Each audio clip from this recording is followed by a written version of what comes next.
हिमाचल प्रदेश की कांग्रेस सरकार को 10 महीने का जो समय है वो पूरा हो चुका है सत्ता में, और पिछले कल बीजेपी ने विधानसभा घेराव भी किया, आक्रोश भी अपना जताया इस कार्यकाल को लेकर।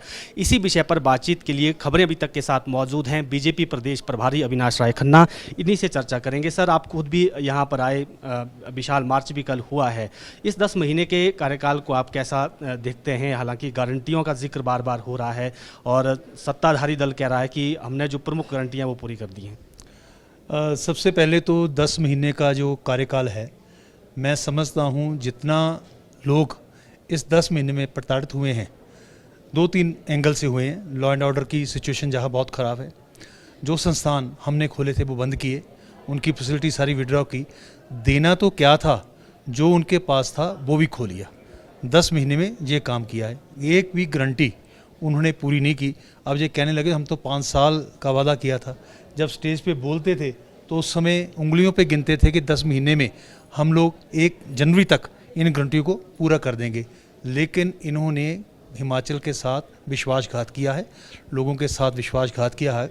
अगर कल की रैली आपने देखी है तो आपने देखा होगा कि जनता मन से वहाँ आई थी और जनता ने मन से वहाँ अपनी हाजिरी लगाई है और विरोध प्रदर्शन किया है। सर, वो पूर्व सरकार पर सवाल उठा रहे हैं कि जो वित्तीय ढांचा है उसको तहस नहस किया गया, वित्तीय कुप्रबंधन हुआ, विधानसभा में श्वेत पत्र लेकर आए। इसको लेकर आप क्या कहेंगे? हालांकि कर्ज पर हिमाचल में हमेशा हमने देखा कि सत्ता और विपक्ष में पॉलिटिक्स होती रहती है। अगर हमारी सरकार में कोई फाइनेंशियल मिसमैनेजमेंट होती तो इतने बड़े जो काम हुए हैं, ऐतिहासिक काम हुए हैं, क्या हम कर पाते? हमने इतने स्कूल खोले, कॉलेज खोले, सड़कें बनाई, केंद्र सरकार ने एम्स दिए, पीजीआई का सैटेलाइट दिया और ब्लड डर पार्क को अनाउंस किया। तो अगर हमारे तरफ से कोई ऐसी मिसमैनेजमेंट होती तो इतने बड़े काम हो सकते थे? बिल्कुल इनको सरकार नहीं चलाना आती, इसलिए ये जो ठीकरा है हमारे ऊपर फोड़ रहे हैं। अगर इनको पता था कि हिमाचल की सिचुएशन ऐसी है तो इन्होंने फिर गारंटी दी किस बेस पे? कहाँ से इन्होंने इस बात को कहा कि हम ये कर देंगे? इसका मतलब इनको सरकार चलाने का कोई भी एक्सपीरियंस नहीं है और अपनी बात पर खड़े रहने का इनके पास इच्छा शक्ति नहीं है। सर, अगले साल लोकसभा चुनाव भी है, तो बीजेपी की तैयारियां किस तरह से है? हालांकि सरकार यहाँ कांग्रेस की है, बेशक बीजेपी के पास अभी सीटें सांसदों की ज़्यादा हैं, तो क्या दावा आपका इस बार का है? तैयारियां किस तरह से रहीं? भारतीय जनता पार्टी एक बूथ लेवल से तक का जो हमारा संगठन है, खड़ा हुआ संगठन है, तो इसलिए हमारी तैयारी तो हमेशा रहती है। आज भी देखिए, हम 17 सितंबर से लेकर 2 अक्टूबर तक 15 दिन का बहुत बड़े कार्यक्रम हो रहे हैं। मैं भी आज सफाई अभियान में शामिल होकर आया हूँ। आज का कार्यक्रम अनुराग जी ने किया है, जो हमने वादा किया था नौकरी देने का, उसको हम पूरा कर रहे हैं। तो आने वाले समय में 4 की 4 सीटें फिर भारतीय जनता पार्टी जीतेगी और जो पिछले रिकॉर्ड है उसको भी हम बीट करेंगे। नारी बंधन विधेयक को आप किस तरह से देखते हैं? हालांकि इसमें अब तय हो गया कि 33% आरक्षण मिलना है, लेकिन कांग्रेस कह रही है कि 24 से ही इसको शुरुआत कर लो।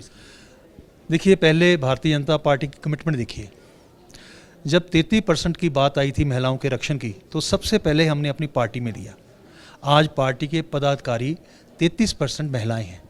ये पहली ही नई लोकसभा के उस कम्प्लेक्स में, संसद में, जो पहला शुभ काम हुआ है वो महिला आरक्षण का काम हुआ है। अब इसकी बहुत सी आयाम हैं, बहुत से फॉर्मेलिटीज़ हैं। जनगणना होगी, डीलिमिटेशन होगी। डीलिमिटेशन पहले नहीं हो सकती, वो 26 को डीलिमिटेशन आएगी, उसमें ये सारी सीटें तय हो जाएंगी और कम से कम जो हमने कहा कि 33% देना है, उसके लिए बिल को मंजूरी भी दिलवा दी और हम दे के हटेंगे।